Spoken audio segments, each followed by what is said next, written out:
Mrs. Frisby and the Rats of Nim, Chapter 7 The Owl. Jeremy appeared as promised when the last thumbnail of sun winked over the mountains beyond the meadow.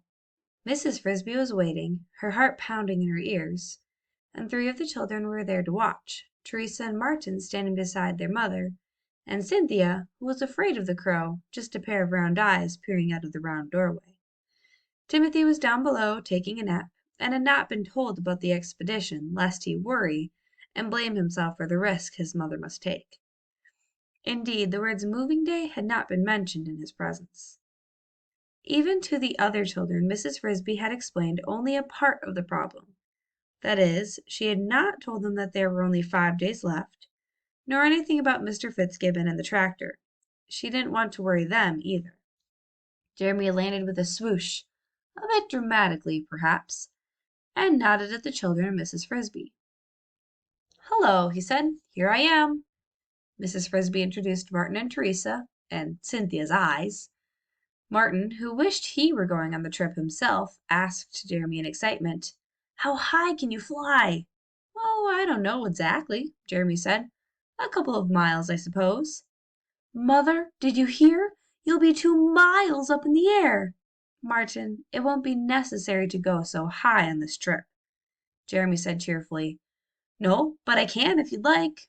"No, thank you. I wouldn't think of taking the trouble." She was trying hard to hide her terror, and Martin had not helped matters at all. But Jeremy suddenly saw she was trembling and realized that she must be afraid. "It's all right," he said kindly. "There's nothing to be nervous about. I fly over the woods a dozen times a day." "Yes," thought Mrs. Frisby, "but you're not riding on your back, and you can't fall off." "All right," she said as bravely as she could. "I'm ready. Teresa and Martin, take care of Timothy until I come back, and make sure you don't tell him where I've gone." With a small leap she was on Jeremy's back, lying as flat as she could and holding tight to the glossy feathers between his wings, as a horseback rider grips the horse's mane before a jump. Martin and Teresa waved goodbye, but she could not see them, for she had her face pressed against the feathers and her eyes closed. Once again she felt the surge of power as the crow's broad wings beat down against the air. This time it lasted longer, for they were going higher than before. Then the beating became gentler as they leveled off, and then, to her alarm, it stopped altogether. What was wrong? The crow must have felt her grow tense, for suddenly from ahead she heard his voice. "An updraft," he said. "We're soaring. There's usually one over this stretch of woods in the evening." A current of warm air rising from the woods was carrying them along. So smooth was the motion that they seemed to stand still, and Mrs. Frisby ventured to open her eyes and lift her head just a trifle. She could not look straight down, that was Jeremy's back, but off to the right, and a bit behind them, she saw a gray-brown square the size of a postage stamp.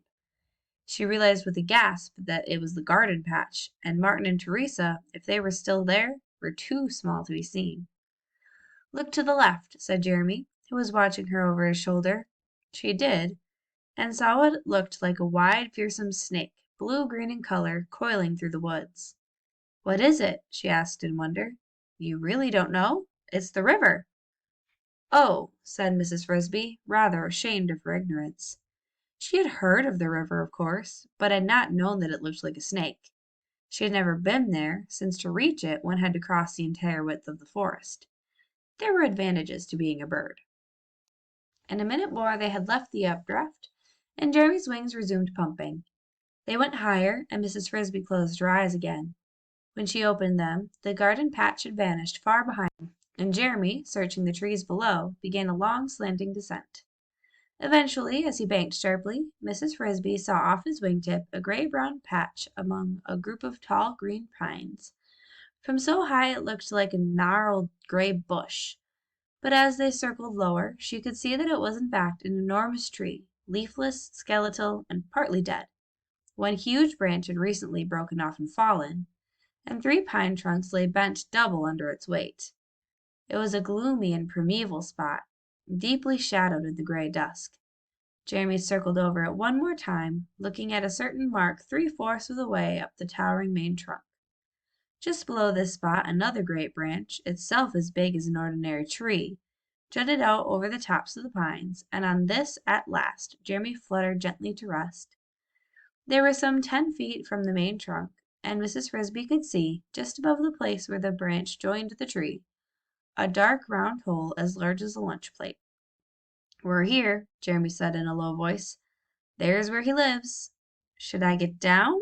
Instinctively, Mrs. Frisby spoke in a whisper. "Yes, we've got to walk closer, but quietly. He doesn't like loud noises." "It's so high." She still clung to the crow's back. "But the limb is broad. You'll be safe enough." And indeed the limb was almost as wide as a pavement. Mrs. Frisby gathered her courage, slithered down, and felt the solid wood under her feet. Still, she could not help thinking about how far it was to the ground below. "There he is," said Jeremy, staring at the hole. "It's just the right time." They inched their way along the limb, Mrs. Frisby gripping the rough bark tightly, being careful not to stumble, and as they came closer she could dimly perceive a shape like a squat vase sitting back in the hollow of a tree. Near the top of the vase, wide apart, two round yellow eyes glowed in the dark. "He can't see us," Jeremy whispered. "It's still too light." Perhaps not, but he could hear, for now a deep round voice, a voice like an organ tone, echoed out of the hollow trunk. "Who is standing outside my house?" Jeremy answered, "Sir, I am a crow. My name is Jeremy, and I have brought a friend. I hope we have not disturbed you. My friend needs your advice." "I see. And can your friend not speak for himself?" "Sir, my friend is a lady mouse." "A mouse?" The sonorous voice sounded unbelieving. "Why should a crow be friend to a mouse?" "I was trapped, sir, and she set me free. She saved me from the cat." "That is possible," said the owl, "though unusual. I have heard of such a thing before. We all help one another against the cat." "True. And now, sir, my friend herself is in trouble." "I understand," said the owl, moving closer to the round entrance of his hollow. "Mrs. Mouse, I cannot see you, for the glare of daylight is too bright. But if you step inside my house, I will listen to what you have to say." Mrs. Frisby hesitated. She knew something of the dietary habits of owls, and did not much like the idea of being trapped in his house. Finally, she said timidly, "Sir, I would not want to intrude, and I can hear you quite well from out here." "Mrs. Mouse, please understand that I have no interest at all, as a general rule, in helping mice to solve their problems. If you have indeed saved a bird from the cat, I will spare you a few minutes. But I do not discuss problems with people I cannot see. Either come inside or tell your friend to take you home again." Behind her, Mrs. Frisby heard Jeremy whisper very softly, "It's all right. He wouldn't harm you in his own home." She whispered back, "I hope not." She walked up the limb to the hollow, climbed over the sill, and stepped inside. Up so close, the owl looked very large. Each of his feathery feet was tipped with 5 gleaming talons an inch long. His beak was curved and sharp and cruel. He blinked his yellow eyes and said, "Please step across the room, away from the light." Mrs. Frisby did as she was told. As she grew accustomed to the dimness, she looked around her. The chamber into which she had stepped was spacious. At that level, almost half of the huge trunk was hollow and clean, but the floor was extremely rough.